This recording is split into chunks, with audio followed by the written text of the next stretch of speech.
Hi పిల్లలు, welcome to పుస్తక జ్ఞానం.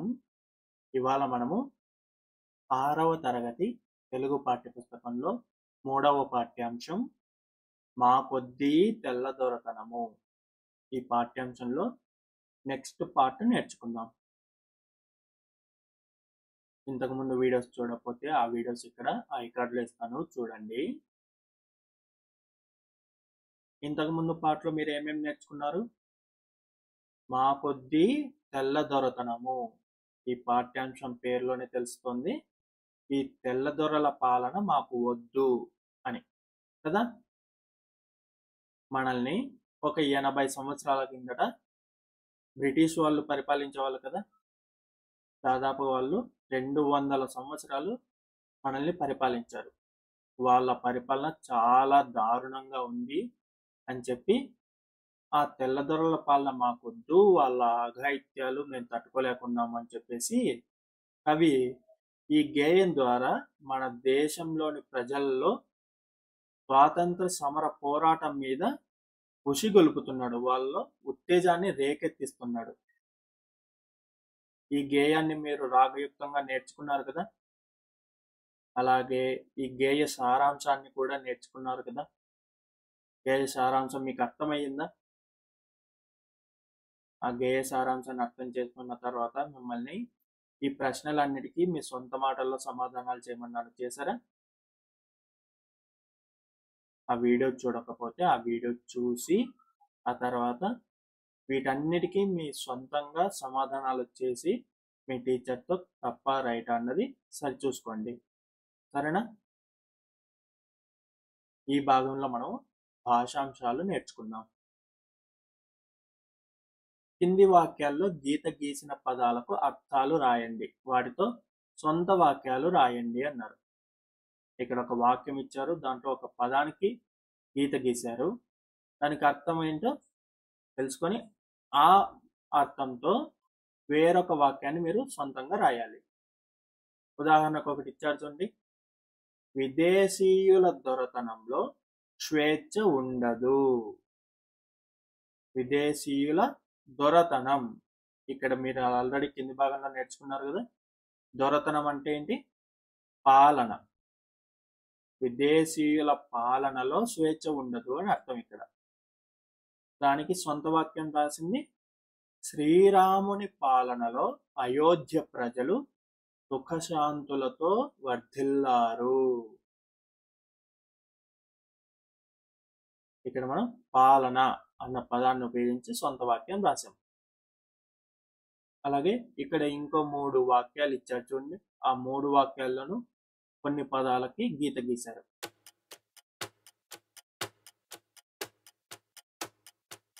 ఒకసారి చూద్దాం అవి.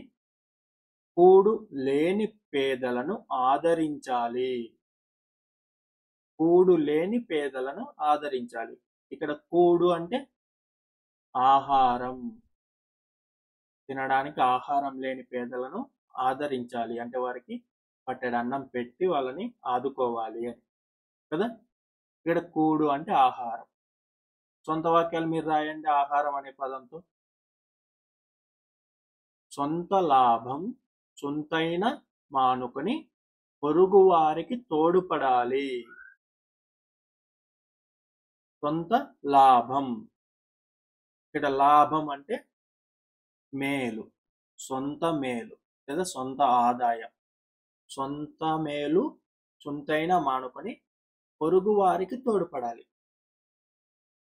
మన మేలు కొంచెమైనా తగ్గించుకొని పొరుగు వారికి తోడ్పడాలి, పొరుగు వారికి సహాయపడాలి అని. ఇక్కడ మేలు అన్న పదంతో మీరు సొంత వాక్యం రాయండి. ముల్లె సంపాదించినంత మాత్రాన గొప్పవాళ్ళం కాము. ఇక్కడ ముల్లె అంటే ధనం లేదా సంపద. ధనం సంపాదించినంత మాత్రాన గొప్పవాళ్ళం కాము.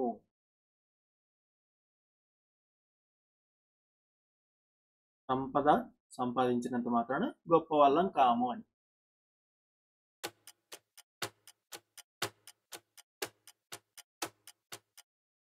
అలాగే ఈ కింది వాక్యాల్లో సమానార్థక పదాలు అంటే పర్యాయ పదాలు.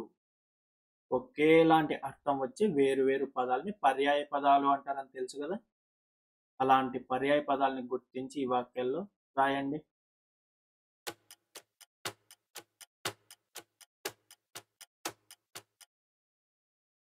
కింది పదాలను సరైన వ్యతిరేకార్థ పదాలతో జతపరచమన్నారు. వ్యతిరేక పదాలతో జతపరచండి.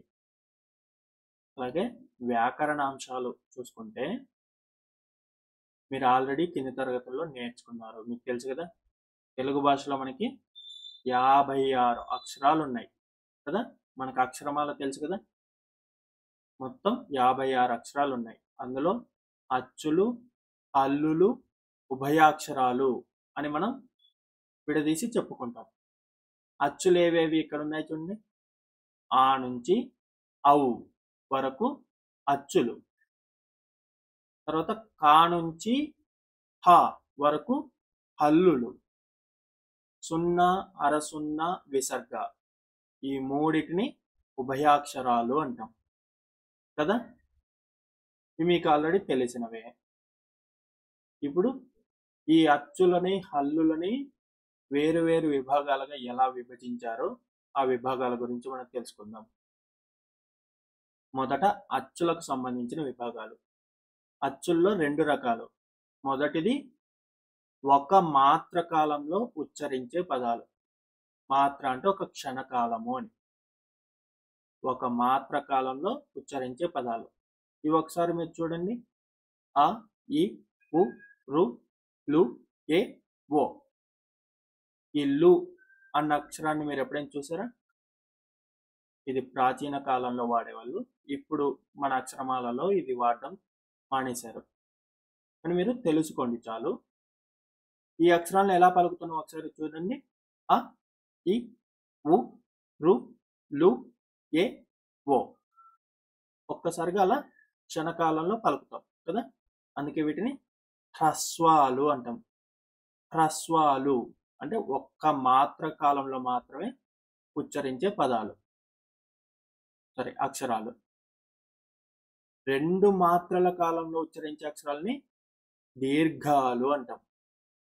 ఇవి కూడా మీకు తెలిసినవే కదా.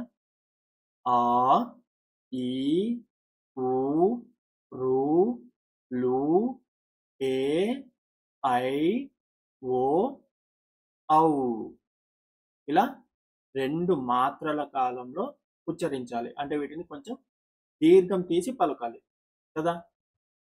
ఇలా అచ్చుల్లో 2 విభాగాలు. మొదటిది హ్రస్వాలు, రెండవది దీర్ఘాలు. అలాగే హల్లుల్లో క వర్గము, చ వర్గము, ట వర్గము, త వర్గము, ప వర్గము. ఇక్కడ ఆ నుంచి మా వరకు 5 వర్గాలుగా విభజించారు. మీకు తెలుసు కదా, ఇవి ఆల్రెడీ నేర్చుకున్నవే కదా. ఇప్పుడు ఒకసారి మిగతా చూద్దాం. ఇక్కడ ప్రతి వర్గం నుంచి మొదటి అక్షరం చూడండి. త, చ, ట, త, ప. ప్రతి వర్గంలో మొదటి అక్షరం. కఠినంగా పలికే అక్షరాలు, వీటినే పరుషాలు అంటాం. ఇవి కొంచెం కఠినంగా పలికేవి. తర్వాత ప్రతి వర్గంలోనూ 3వ అక్షరం తేలికగా పలికే అక్షరాలు ఇవి. గ, జ, డ, ద, బ. ఇవి సరళాలు అంటాం. కఠినంగా పలికే అక్షరాలు ప్రతి వర్గంలోనూ, ఈ 5 వర్గాల్లో ప్రతి వర్గంలో మొదటి అక్షరాలు అవి పరుషాలు, అవి కఠినంగా పలికే అక్షరాలు. అలాగే ప్రతి వర్గంలో 3వ అక్షరం, ఈ 3వ అక్షరం సరళాలు, ఇవి తేలికగా పలికగలిగేవి. అలాగే వర్గముల్లో ఉండే ఒత్తు అక్షరాలు అంటే ఒత్తి పలుకుతాం. ఈ 2వ అక్షరము అలాగే 4వ అక్షరము, వీటిని ఒత్తి పలుకుతాం కదా. ఖ, ఛ, ఠ, థ, ఫ, ఘ, ఝ, ఢ, ధ, భ. ఇలా ఒత్తి పలుకుతాం కదా. వీటిని వర్గయుక్కులు అంటాం. ప్రతి వర్గంలోనూ 2వ అక్షరము అలాగే 4వ అక్షరం, వీటిని వర్గయుక్కులు అంటారు. ఒకసారి ఈ అక్షరాలను మీరు పలికి చూడండి. అలాగే ముక్కు సాయంతో పలికే అక్షరాలు ఞ, ఞే, న, న, మ. ఇవి అనునాసికాలు. నాసిక అంటే ముక్కు కదా, అనునాసికాలు అంటే ముక్కు సాయంతో పలికే అక్షరాలు ఇవి. అంటే ప్రతి వర్గంలోనూ చివరి అక్షరం అంటే 5వది. మనకున్న 5 వర్గాల్లో ప్రతి వర్గంలోనూ 5వ అక్షరము అనునాసికము. అంగిలి సాయంతో పలికే అక్షరాలు మా తర్వాత వచ్చేవి యా నుంచి యా, రా, రా, లా, లా, వా. ఇవి అంతస్థాలు. ఇవి అంగిలి సాయంతో పలుకుతాం. ఒకసారి చూడండి ఎలా పలుకుతున్నారో, నాతో పాటు పలకండి. యా, రా, రా, లా, లా, వా. ఇలా మనం అంగిలి సాయంతో పలుకుతాం. గాలిని బయటకు ఊదుతూ పలికే అక్షరాలు ఇవి శేష, సాహ. ఇవి ఊష్మాలు. వీటిని గాలిని బయటకు ఊదుతూ పలుకుతాం మనం, కాబట్టి ఇవి ఊష్మాలు. పరుష సరళాలు కాకుండా మిగిలిన హల్లుల్ని మనము స్థిరాలు అంటాం. ఇక్కడ మీకు పరుషాలు, సరళాలు అంటే ఏంటో తెలిసింది కదా. ప్రతి వర్గంలో మొదటి వరుస, మొదటి నిలువు వరుస, మొదటి అక్షరం. అలాగే ప్రతి వర్గంలో 3వ అక్షరం, మొదటి అక్షరం ఏమో పరుషాలు అవుతాయి, ప్రతి వర్గంలో 3వ అక్షరం ఏమో సరళాలు అవుతాయి కదా. ఇవి 2 కాకుండా మిగిలిన హల్లుల్ని మనము స్థిరాలు అంటాం. అలాగే తా నుంచి మా వరకు గల హల్లుల్ని అంటే వీటన్నింటినీ కలిపి స్పర్శాలు అంటాం. వీటన్నిటిని స్పర్శాలు అంటాం. ఇందులో పరుషాలు, సరళాలు కాకుండా మిగిలిన వాటిని స్థిరాలు అంటాం. ఇవి మనము హల్లుల్ని విభజించే పద్ధతులు, ఆ విభాగాలు ఇవి. అలాగే ఈ అక్షరాల్ని ఆ అక్షరం ఎక్కడి నుంచి పుడుతుంది, మన నోటిలో ఆ అక్షరం ఎక్కడి నుంచి పుడుతుంది అనే దాన్ని బట్టి కూడా విభజించారు. దాన్ని బట్టి విభాగాలు చూద్దాం ఒకసారి. వీటినే వర్ణోత్పత్తి స్థానాలు అంటాం. ఆ వర్ణం ఎక్కడ ఉత్పత్తి అవుతోంది, ఏ స్థానంలో ఆ వర్ణం ఉత్పత్తి అవుతోంది. వర్ణము అన్న అక్షరమే. ఉత్పత్తి అవ్వడం అంటే పుట్టడం. ఆ అక్షరాన్ని మనము మన నోటిలో ఎక్కడి నుంచి పుట్టిస్తున్నాం అన్న దాన్ని బట్టి విభాగాలు చేశారు. చూడండి ఏమేమి. కంఠం నుండి పుట్టేవి ఆ, ఆ, క, ఖ, గ, ఘ. చూస్తున్నారు కదా, ఇవి మీరు పలికి చూడండి. అవి మన కంఠంలో పుడతాయి. అంటే ఆ శబ్దం మన కంఠంలోంచి వస్తుంది కదా, అందుకే వాటిని కంఠ్యాలు అంటారు. తర్వాత 2వ భేదం తాలువు అంటే దవడ. మన బుగ్గలో, మన దవడ భాగంలో పుట్టేవి తాళవ్యాలు. తాలులో పుట్టాయి కాబట్టి అవి తాళవ్యాలు. పలికి చూడండి ఇవి నాతో పాటు. ఈ, ఈ, చ, ఛ, జ, ఝ, ని, యా, ష. చూస్తున్నారు మీరు పలికేటప్పుడు మీ బుగ్గల నుంచి ఆ శబ్దం పుడుతోంది కదా, అంటే దవడ స్థానంలోంచి ఆ శబ్దం పుడుతోంది. కాబట్టి ఇవి తాళవ్యాలు. అలాగే నాలుకతో గట్టిగా అంగిలిని తాకుతూ పలికే అక్షరాలు. మన నాలుకని మన దవడ పై భాగానికి తాకిస్తూ పలికేవి ఇవి. రు, రు, ట, ఠ, డ, ఢ, న, ర, ష. ఇలా మనము నాలుకని పైకి కదిలిస్తూ, పైకి తాకుతూ మనము ఈ అక్షరాల్ని పలుకుతాం. కాబట్టి ఇవి మూర్ధన్యాలు. అలాగే దంతాల సాయంతో పలికే అక్షరాలు. మనము దంతాలతో ఈ అక్షరాన్ని పలుకుతాం. లు, లు, జ, జ.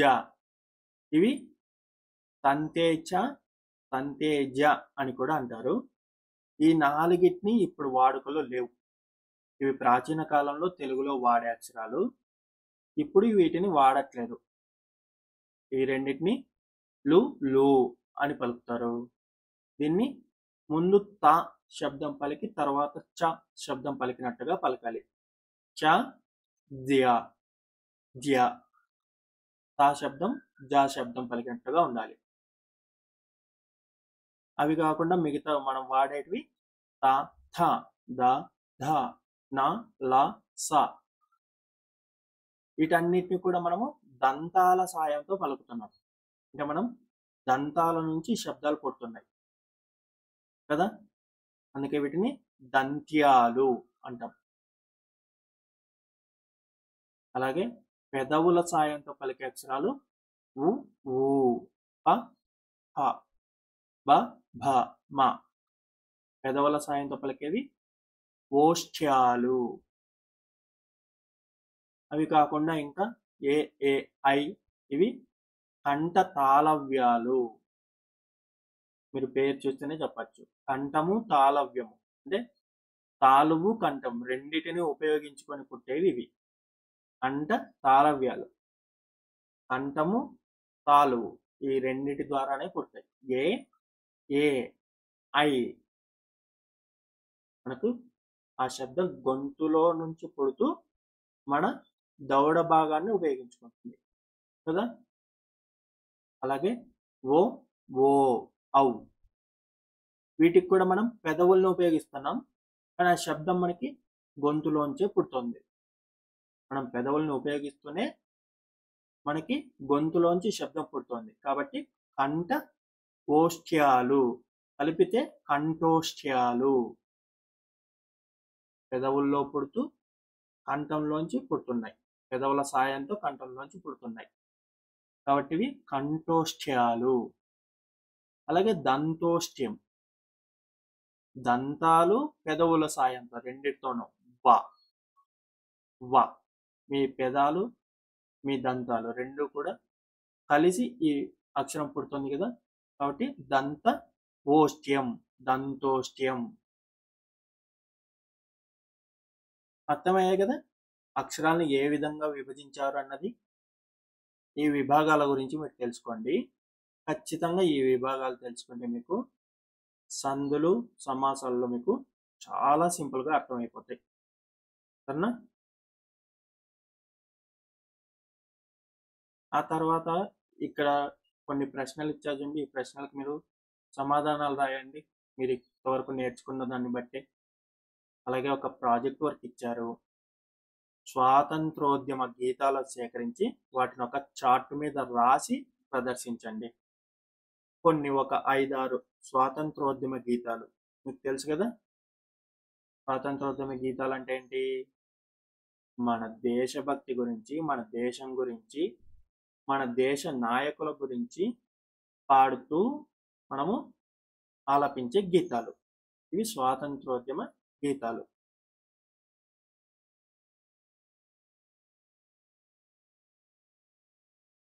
ఇక్కడ ఒక చమత్కార పద్యం ఉంది చూడండి. కరయుగంబు గలదు చరణంబులా లేవు, కడుపు నడుము వీపు మెడయు గలవు, శిరము లేదు గాని నరుల బట్టుక మృంగి, సొగసు గూర్చు దీని సొగసు గనుడి. అర్థమైందా ఈ పద్యం మీకు? కరయుగంబు గలదు, రెండు చేతులు, కరములు అంటే చేతులు కదా, కరయుగంబు రెండు చేతులు, గలదు అంటే రెండు చేతులు ఉన్నాయి, చరణంబులా లేవు, చరణములు, చరణం అంటే పాదం, చరణాలు మాత్రం లేవు అంటే పాదాలు మాత్రం లేవు. చేతులు ఉన్నాయి కానీ రెండు కాళ్ళు లేవు. కడుపు నడుము వీపు మెడయు గలవు. కడుపు నడుము వీపు మెడ ఇవన్నీ ఉన్నాయి. కడుపు ఉంది, నడుము ఉంది, వీపు ఉంది, మెడ ఉంది, అవన్నీ గలవు. శిరము లేదు. శిరము అంటే తల. శిరం లేదు. నరుల బట్టుక మృంగి మనుషుల్ని పట్టుకొని మింగుతుంది. మనిషిని పట్టుకొని మృంగుతుంది అంటే మనిషినే మింగేస్తుంది. సొగసు గూర్చు మనిషిని పట్టుకొని మింగి మనిషికి సొగసును కూరుస్తుంది. దీని సొగసు గనుడి. దీని సొగసు చూడండి. కనుడి అంటే చూడండి అని. మీకు పక్కనే కనిపిస్తుంది కదా చిత్రం. ఆయన చమత్కారంగా చెప్తుంది అంగీ గురించి. అంగీకి 2 చేతులు ఉన్నాయి కదా. కరయుగంబు గలదు. చేతులు ఉన్నాయి. చరణంబులా లేవు. చరణములు అంటే కాళ్ళు, పాదాలు. పాదాలు లేవు కదా. నడుము కడుపు ఉంది, నడుము ఉంది, వీపు ఉంది, మెడ ఉంది. అంగీకి మెడ ఉంది, కడుపు ఉంది, నడుముంది, వీపు కూడా ఉంటుంది కదా. శిరము లేదు. తల ఉండదు కదా. నరుల బట్టుక మృంగి అంటే మనిషి దీంట్లోకి వెళ్ళే కదా షర్ట్ వేసుకుంటాడు. అంగి వేసుకున్నాలంటే దాని లోపలికి వెళ్ళాలి కదా. అంటే మనిషిని మింగుతుంది అని. అంగి వేసుకుంటే మనిషికి సొగసు గూర్చు, మనిషికి అందం వస్తుంది కదా. మంచి మంచి బట్టలు వేసుకుని అందంగా తయారవుతారు కదా. దీని సొగసు చూడండి అని చెప్పి చమత్కారంగా ఈ పద్యం చెప్తున్నాడు కవి. మీరు ఇంతవరకు పాఠ్యాంశం విన్నారు కదా. ఆ పాఠ్యాంశంలో మీరు ఈ అంశాలను చేయగలరా లేదా అన్నది అవును కాదన్నది ఇక్కడ టిక్ వేయండి. అలాగే గాంధీ గారు ఇక్కడ ఒక సూక్తి చెప్పారు. ఆ సూక్తిని చదవండి. ఈ దేశం నాకేమిచ్చింది అని బాధపడటం కన్నా దేశానికి నేనేమి చేయగలుగుతున్నాను అని ఆలోచించేవాడే నిజమైన దేశభక్తుడు. కొంతమంది అంటూ ఉంటారు ఈ దేశం నాకేమిచ్చింది, ఈ దేశం కోసం నేనెందుకు పోరాడాలి అని. అలా కాకుండా దేశం నాకేమిచ్చిందని ఆలోచించకుండా దేశం కోసం ఆలోచించేవాడే నిజమైన దేశభక్తుడు. దేశానికి నేనేం చేయగలుగుతున్నా, నేనేం ఇవ్వగలుగుతున్నా అని ఆలోచించేవాడే దేశభక్తుడు అవుతాడు అని చెప్పి గాంధీ గారు చెప్తున్నారు. అంటే దేశం విషయంలో మనం మన స్వార్థాన్ని పూర్తిగా వదిలేయాలి అని.